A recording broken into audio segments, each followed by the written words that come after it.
All right, thank you so much, Ina. I'm just going to share my screen here and we'll get going. All right, so let me just rearrange some things here. There we go. Hi, everybody. So I am happy to be here today. We're going to go through the second in the series there at MICA on for the financial literacy series, and I'm going to just give you some tips and tools on saving and investing.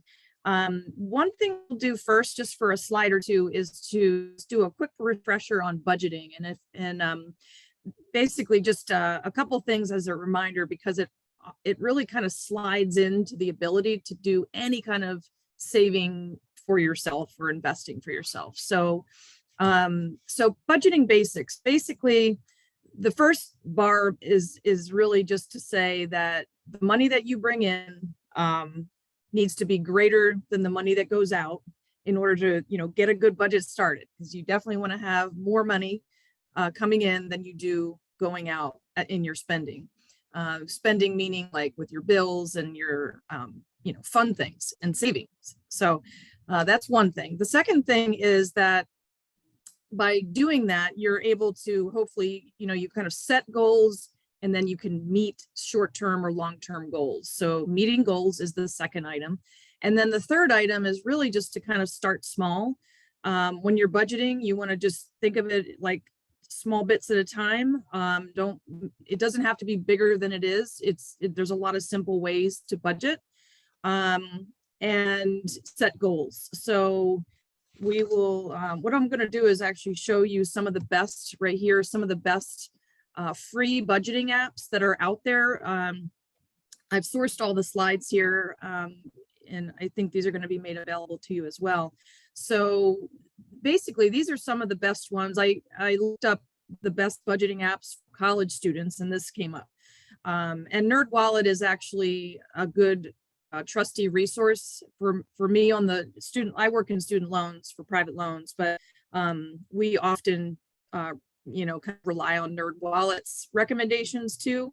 So that is a reliable resource for you. But these are the 8 free and good ones that came up when I looked at their list. The other thing is that there are some that allow you to, and you'll see this too if you go to this website that I have at the bottom, but there are some upgraded apps that you can use where you can pay a little bit for it, but these are free. But there are some that give you more bells and whistles, and so you could pay a little bit extra. You could pay something per month if you wanted to, but to be honest with you, I think these are probably sufficient without having to go to the extent of paying anything. So that's what I would recommend. All right, so we're going to launch a poll here. So if you guys can just answer the question just per whatever you think is the right answer. There is no right answer for you. But what do you think would be great if you could realistically save what percentage of your income when you earn a paycheck? What would be kind of realistic for you? I mean, we'd all love to save 100%, but okay. So we've got 3. I'll give another second if the other 2 folks want to. Well, I know one of them is from MICA. So if the other student would like to vote, feel free. There you go. All right. So all of you basically have, okay. So Ina's sharing the result, is about to share the results for you. And so ironically, you all answered 20%, which would be realistic. So that's actually a great segue into my next slide. So the results were 20%. And if you look at what we call the 50-30-20 budget rule, which again came from NerdWallet, but I'm not, this to me is a pretty reliable rule of thumb, is that 20% is really kind of an ideal amount that you would want to save from your paycheck. The other piece of the pie here in terms of where you put your income, your needs would be things like your rent and your food, if you have a car payment or car insurance, utilities like gas, electric, of your streaming services, things like that. would be like the needs that you have, paying for your books, that type of thing. And then the wants, which would be in the pink there on the bottom right, would be, fun things like going out to eat or getting something new to wear for the weekend or a party, and things like that. So, but yeah, so you all said 20% was realistic. And it really is a good way to think, because if you think that you're going to save 75% of your income, it just doesn't work that way, because we all, as humans and consumers, we all have bills to pay. And so the 20% is much more realistic. All right, so lastly, on the budgeting, basically it can help you maintain a healthy work-life balance. The thing that you don't want to get into either during school when you're doing your classwork, or out of school when you're working, when you're moving on, is you want a work-life balance, you want a school life balance, that type of thing. So one of those things is to set realistic goals, and don't don't set yourself up for failure. Doing something small is better than not doing it at all. So when you're setting goals, just make them easy to accomplish in the short term, and then you can always expand on them some other time.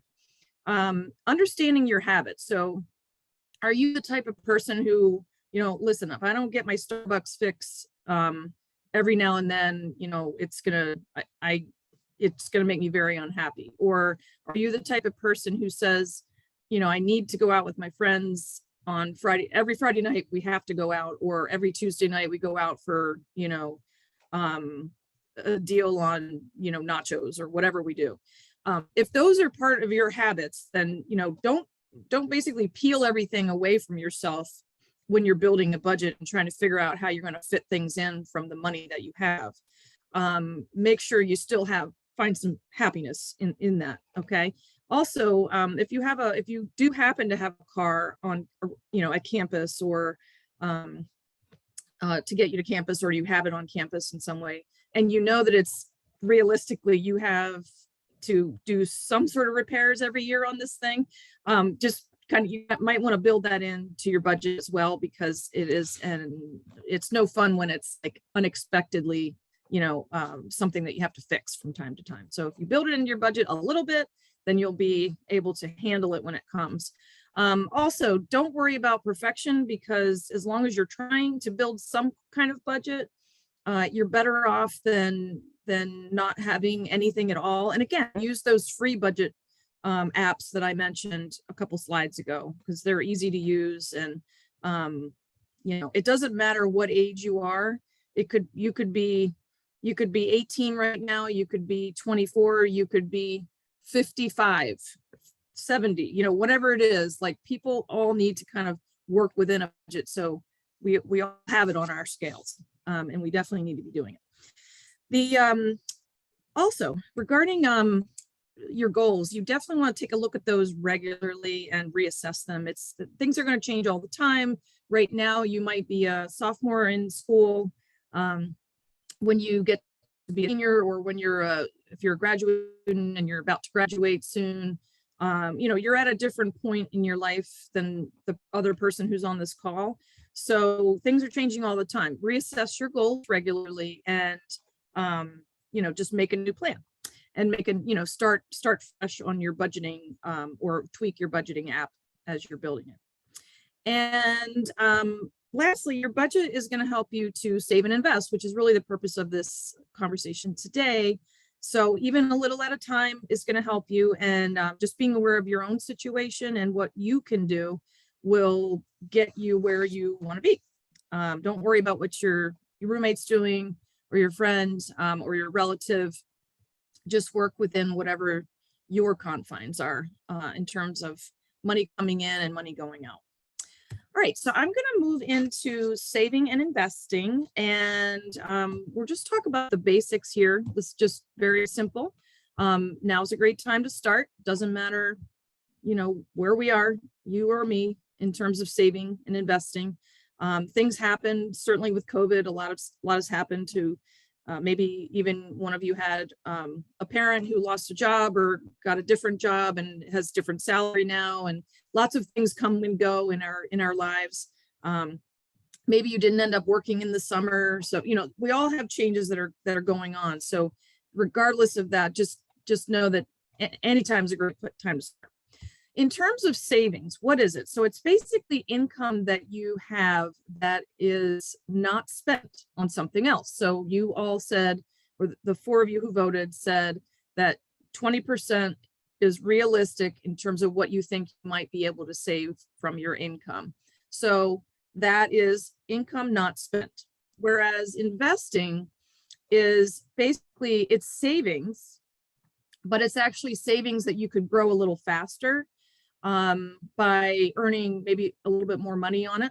And it's investing it so that over time, it will actually have greater value than perhaps if you just sort of, I'm going to make a silly, kind of reference here, but if you save 20% of your paycheck and you put it under your mattress, that's not going to gain any value. So your savings is always going to be exactly how you put it under the mattress. It's 0% interest rate under the mattress, you earn nothing on it.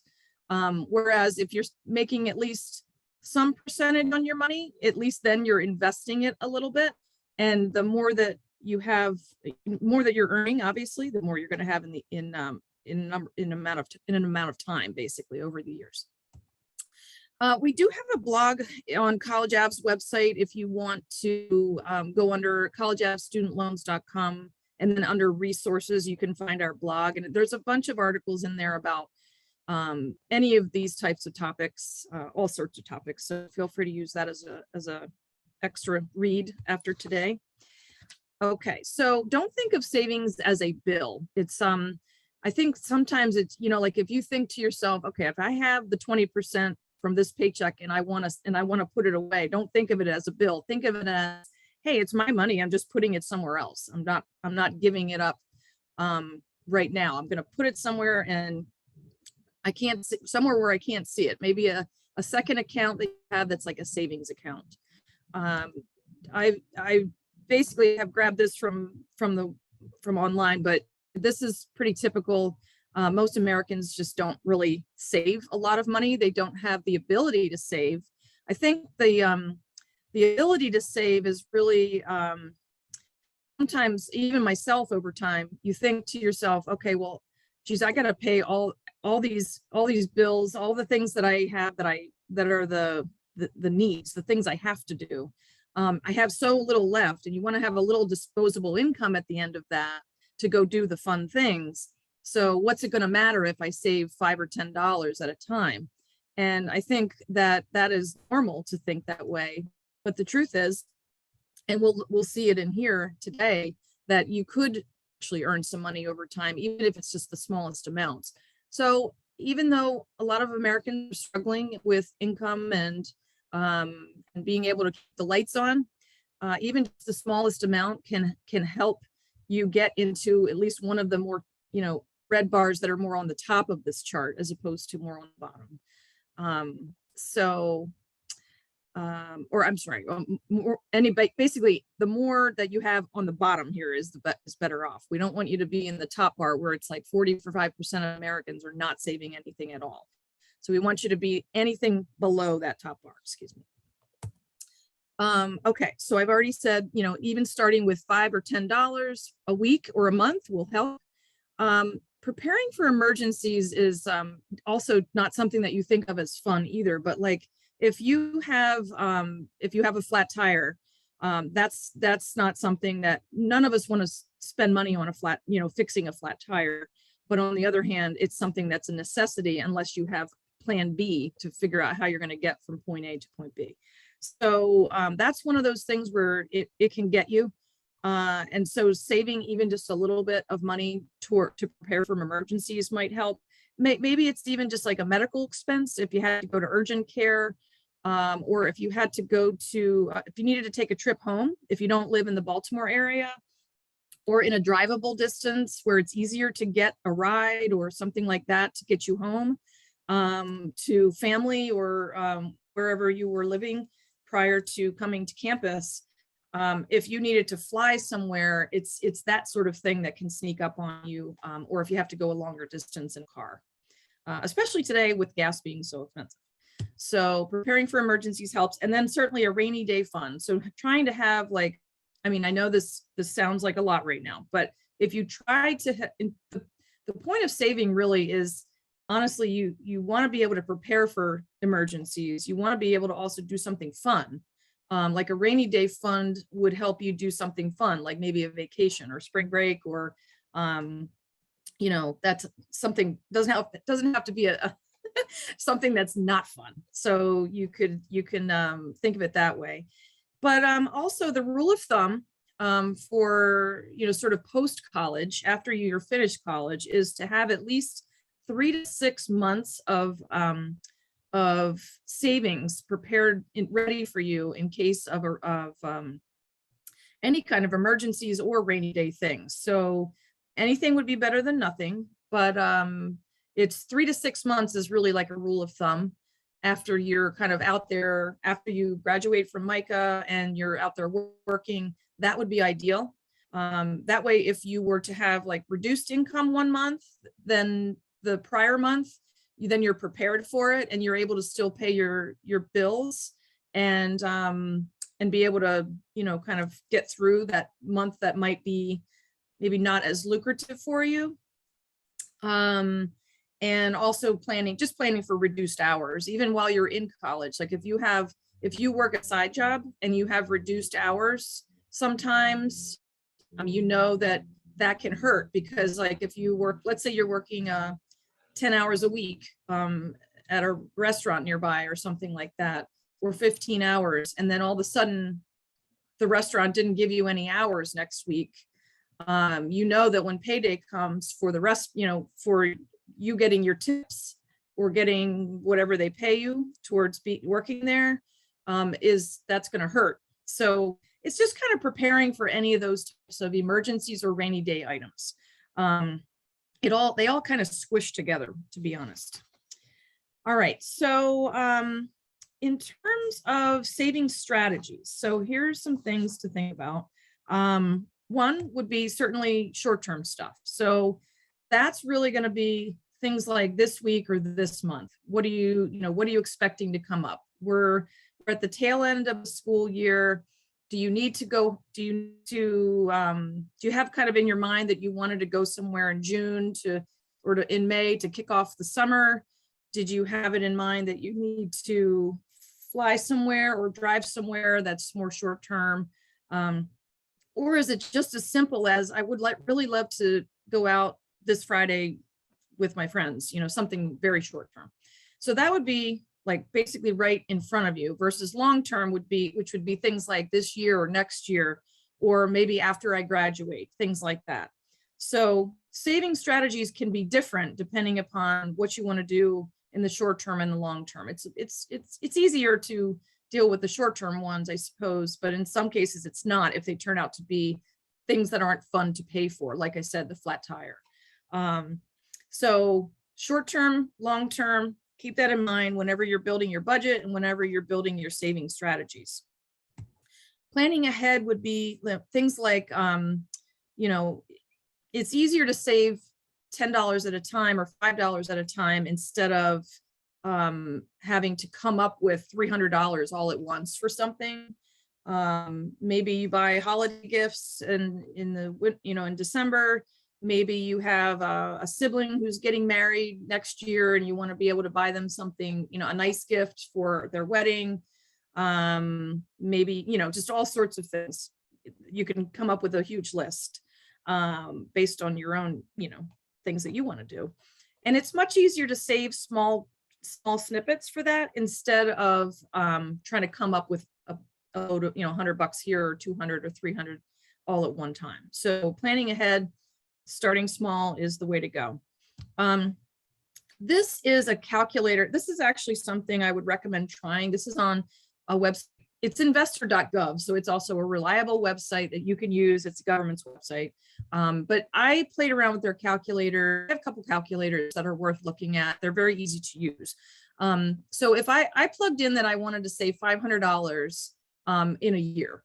And when I plugged that in, it basically said that if I contribute $39.57 every month over the year, I would have my $500.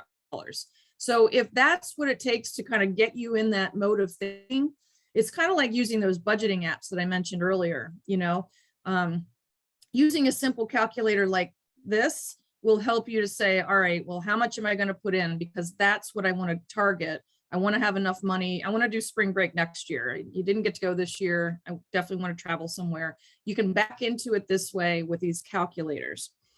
And then also, something to think about is just start with a zero balance on a budget cycle. So every month, let's say your month is a good way to go, or you could as a week even. If you have a side job right now and you get paid every week, you can take that money that you have, figure out, okay, what do I need to pay? What do I what are what was my savings strategy that I mentioned earlier, where I've got my needs, my savings, and my wants. And after you kind of figure that out, do you have anything left over at the end of the month that was extra this month? Maybe you didn't end up going out on Friday or Saturday last week, so you ended up with an extra $25. Push that over to a savings account, or in your mind at least push it over, or use your budgeting app to figure that out, so that you know that, okay, well, next week I'm going to start fresh, but I've got this $25 that I'm now pushing over here into savings. And I am not going to touch that. I'm going to start with my zero balance budget for this week or this month, or however you're doing your budget. That will help you save for sure, because that way, I mean, like, it could be that you don't have, some months are just tighter than others. If something comes up, or just in a positive way or a negative way. So try that out. And then lastly, on this slide, credit cards. Just avoid any pitfalls related to credit. I'm going to talk a teensy bit about it in here, and I know that Ina's got some stuff in the financial literacy month that's related to credit cards, so I'm not going to focus too long on it. But what I will say is this: the credit cards that are out there, there's a lot of good ones that are great for college students, and there are some that really have high interest that you don't want to be sort of a victim of keeping a balance going every month on those, because you'll end up paying way more in the end. And so I actually have a math example. We're going to look at that in just a short while. But the interest can kind of rack up. So be careful that you don't keep a balance on a high interest credit card every month, because if you do, and you're still over here trying to save $5 or $10 a month, you're actually losing more than $5 or $10 a month potentially through the interest that you're paying on some of these credit cards that are like 25% interest rate. A lot of the store credit cards are great, but they tend to be very high interest rates. I myself have had them over time, and it's like, if you continue a balance if you roll it over to the next month and you only pay like the minimum payment, you're going to end up, you would have lost the $5 or $10 that you saved. So it's not a good habit to get in long term that way. If you need to in the short term, it's fine, but it kind of defeats the purpose of saving, because it eats up all your savings. Basically, you're never going to get ahead. You're never going to get rid of that huge balance. So that's the one thing I will say that's sort of anti-savings. So you want to avoid the pitfalls of that. Oh, so before I go into the next slide, does anybody have any, if anybody on the call has any other ideas that you have related to that, please at any time, feel free to put anything in the chat. Before I move on to the next slide, let me ask you, how many years do you think it would take to double your money if you're a 5% interest rate? Do you have any thoughts as to how many years it would take you to double your money if you were earning a 5% interest rate? Just a simple, any guesses? Anybody you don't have to go off of mute, just pop it in the chat and let me know what you think. So how many years do you think it would take to double your money if you're earning 5% interest rate? I've got a guess of 7. Anybody else want to guess?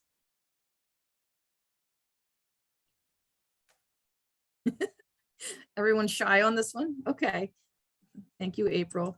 Okay, so well, let's take a look here. So we're going to move into something called the Rule of 72. So the Rule of 72 is this. So basically it says that if you take the number 72 and you divide it by an interest rate, that is the number of years it will take to double your money. So in my example that I used, a 5% interest rate, you take 5 into 72 and you come up with 14.4 years. That's how long it's going to take you to double your money, approximately, at 14.4 years. So April, thank you for guessing. You were at least halfway there, but 14.4 years is how long it would take you to double.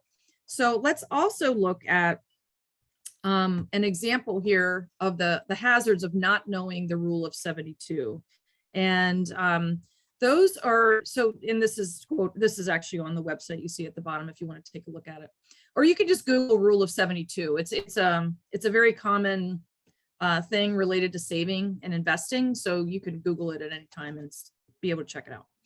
But the hazard of not understanding the Rule of 72 is this as follows. So on the left, you can see that if you have a savings account, the traditional savings accounts that are out there right now you barely earn any interest on it. It's very negligible. It's like anywhere from usually 0.05% to, I mean, less than 1%. I mean, it's fractional. So it's better than putting it under your mattress, like I mentioned earlier, but it's not great. So if you applied that rule here, it would take you 1,200 years to double your money. So clearly not a good long-term plan to save your money and not be able to get anything out of it while you're alive, to earn any kind of growth on it. On the right-hand side, this is super important. So if you look at the same thing, 72 divided by the interest rate on your credit cards, the same math applies. So the national average for interest rate for credit cards is over 16%. There are some that have low interest rates, like, 8% or something like that. And then they go all the way up to crazy numbers like 25, 30%, 20, some of the store credit cards are like in the 25 to 27% range. So if you take that and divide it into 72, that's how many years it will take you to pay, or excuse me, how many years it will take to double the amount that you owe. So it really kind of stinks. That's why I say don't keep that credit card going if your interest rates are super high for a very long time, because you're going to end up just, it'll be anti-saving, basically. It'll be the exact opposite of saving. So highly recommend Googling the Rule of 72 or using this presentation to play around with your own numbers. Okay, whoops, before I go on to the next slide. I'm gonna also put in the chat if you'd like. How much money do you think you would have in 5 years if you saved $4 a day, $4 a day for 5 years at a 5% interest rate? How much money do you think you would have if you saved $4 a day, which doesn't sound like a lot? That might be a cup of coffee, at 5% interest rate over 5 years. Anybody want to guess?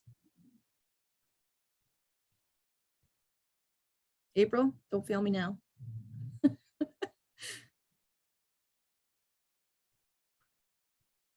All right, so again, you're going to have 5 years to save $4 a day at 5% interest rate. All right, I've got Lachey has said 91.25.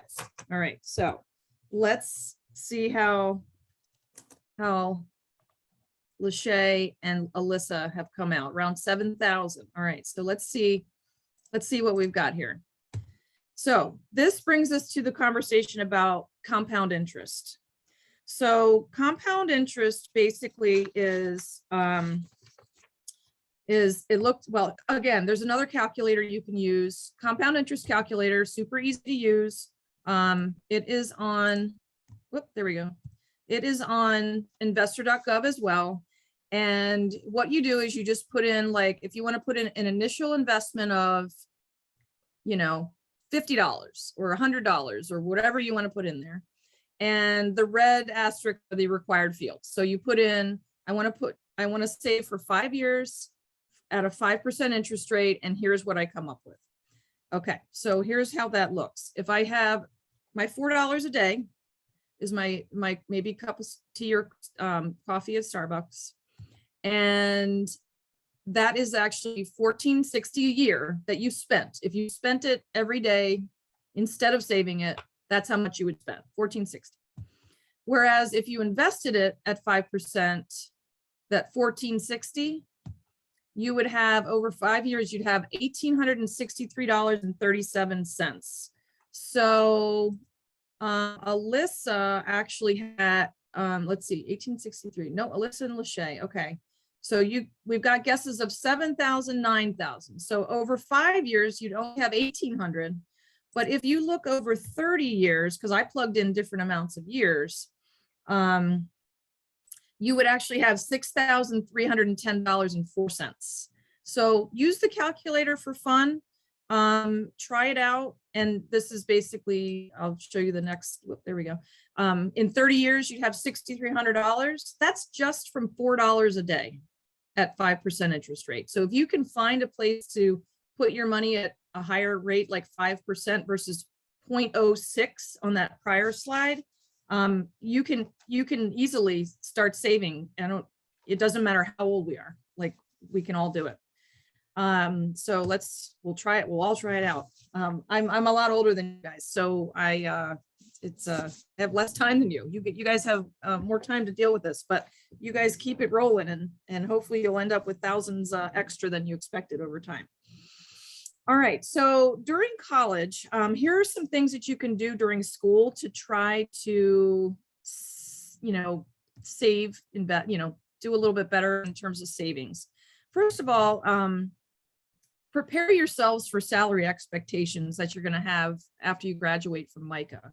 So salary.com is a place that you can use. There's a lot of different sites that you can use to look up salaries, like Glassdoor, Indeed, recruiter.com, and the Bureau of Labor Statistics. Salary.com I put on here, but also just look in your backyard there at MICA, because your career services office probably has a pretty good list of, I looked at the website, they have something called the MICApreneurship. I don't know if I was going to get that exactly right there.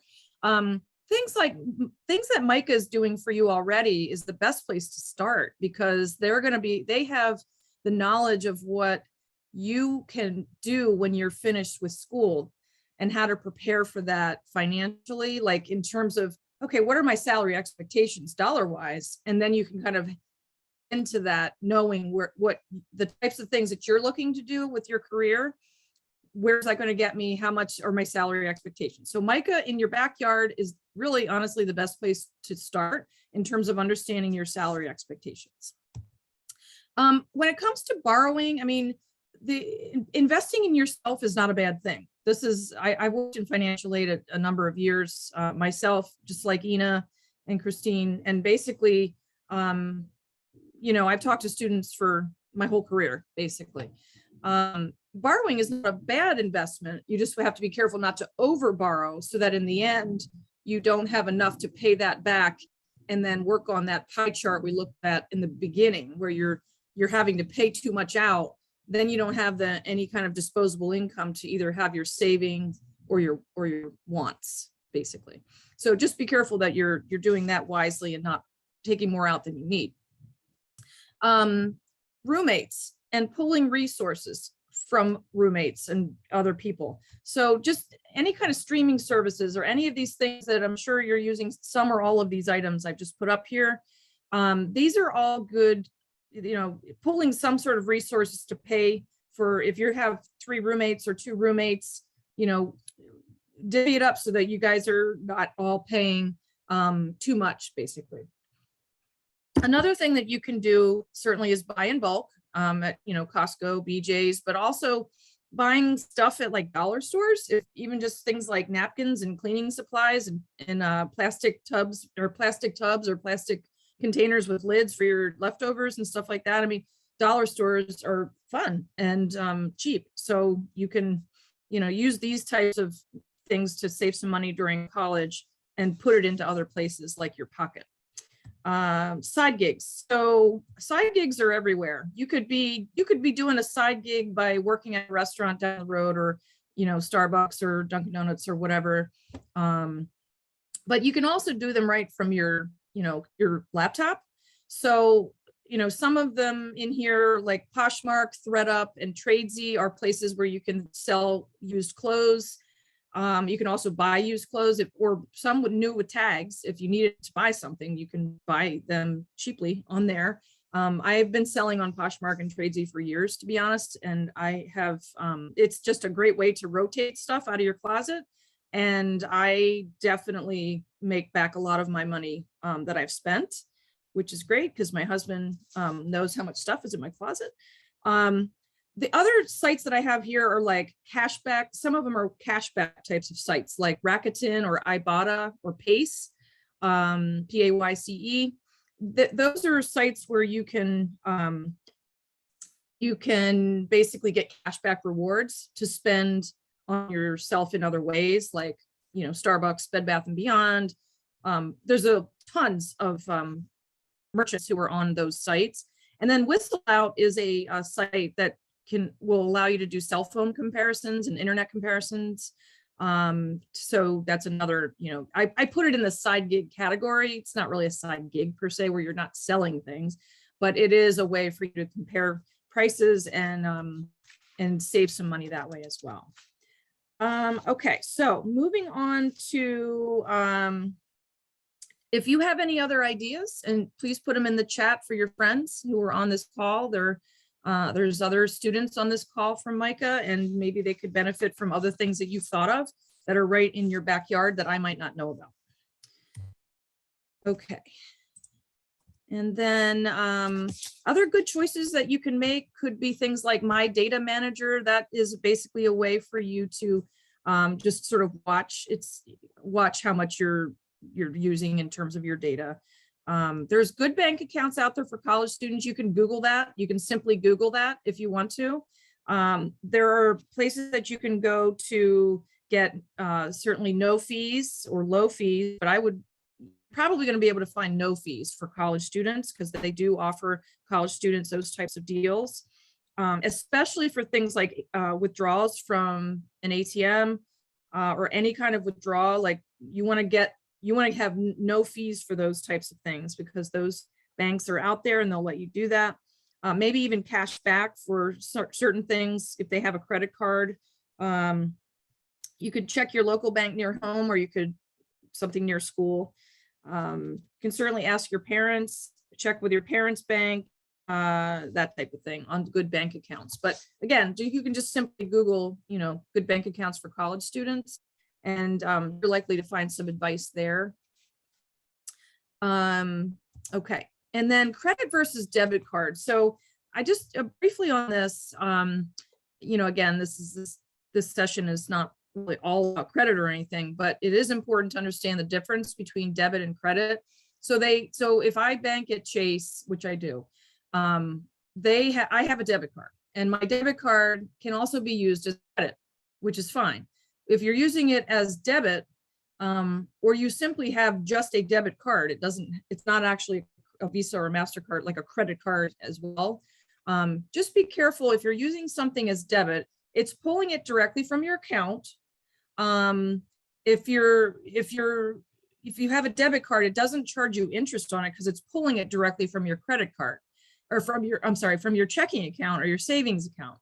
But if you're using a credit card, a good old fashioned credit card that you got, maybe you have a card that you use from Gap or Athleta or J. Crew or something like that, that's helping you build credit. Whereas the debit card doesn't really do that for you. It's really just kind of pulling it out of your checking account. Whereas the credit card is helping you build good credit, which is a good thing. You want to do that during college and start. but you're paying it next month or the months following. And so that's where you can get into trouble versus paying that stuff real time through a debit card through your checking or savings account. So on credit, moving down the list here, you could pay interest. So we looked at that average national rate of interest of 16%, up to, yes, very high rates. That's, 20% or 16% of what you borrowed means that you paid 16% more for the shirt that you just bought at the store. So if it was on sale, it wouldn't really matter because you end up paying that money back if you're not paying it off every month. So that's where the credit can get you into trouble. Whereas on a debit card, you're not paying any interest. And then lastly, fraud protection, there's a lot of fraud out there in general in the world. I've had my identity stolen many times related to credit cards and my debit card where, and a lot of them have really good protections against fraud. So, just credit cards help you do that. Whereas if you use a debit card and, you might be liable for the charges, you may be liable for the charges depending on the bank that you use.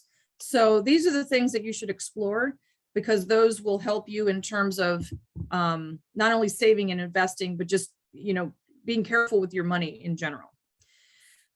You can still be social. You don't have to just, say, well, in order to save and invest, I've got to sit home and not go out with my friends or, go get a smoothie at lunch. I mean, it's not that. It's just that you want to be a little bit mindful of how to be social more wisely. So for example, your student ID probably gives you discounts in a lot of places. So if you have your ID handy, whether it's on your phone or in your wallet, I don't know how you guys do it there at MICA, but have it ready so that, if you do buy something at Madewell, they do a 15% discount all year round for students. And J. Crew does that too. And lots of places do that. So you can get that discount if you're a student for maybe a pizza that you're buying downtown or a smoothie or whatever. So keep that handy because you'll save money there. And then also leftovers, basically, if you go out to eat, you can either be careful with your funds in the terms of like order bigs, knowing that you're going to have half of it left to take home with you to eat. And that makes 2 meals out of 1. Or, order an appetizer because you're not super hungry and spending more just to get more. Maybe you don't want to do that week if you're lower on your budget money. So those are things that you can do when you're out doing social things. The student discount should be important to do, I'm sure. And you guys tell me better than me tell you on that one. Certainly finishing college on time, that may sound weird, but the longer you're there, the more you're potentially taking out in loans or you're paying out certainly in tuition and fees and the other things that you have to pay for. So the more that, more likely you are to finish on time, it'll be better for you financially in the end as well. I didn't put it on here, but you could also, choose to live at home. If you're capable of doing that in Maryland, in the local area to Baltimore. Another thing too is if you took out an unsubsidized federal direct loan, if you pay the interest while you're in school, that means that it's not accruing while it's in school.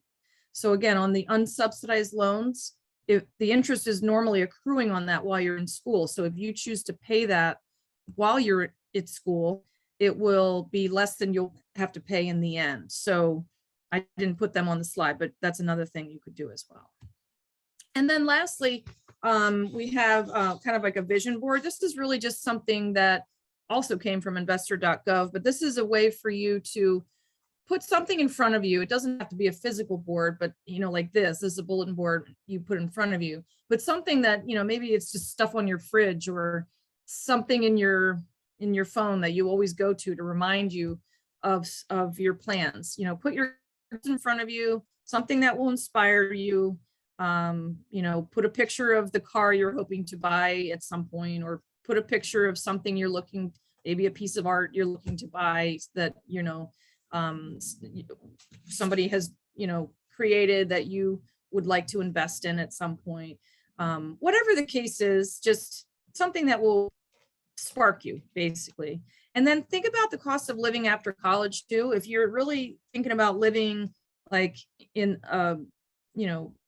Washington, DC, or San Francisco or something, New York City, it's, a little bit higher cost of living. So you do kind of have to plan ahead for preparing yourself to know that it might cost more for your rent and your food when you go to those places to live. So thinking about it during college is not a bad idea. And then this may sound silly because if your guys are in school, but start saving for retirement as soon as you can. And remember that rule of 72, because as you're saving, just know that money is going to grow if you're able to sock anything away. So it's amazing how money can grow. You just have to start somewhere. So, that was it for me. I have all the sources at the back of this presentation as well. And certainly, I look like Ina put in one of the links from the investor.gov site for the calculator for compound interest as well. Yep.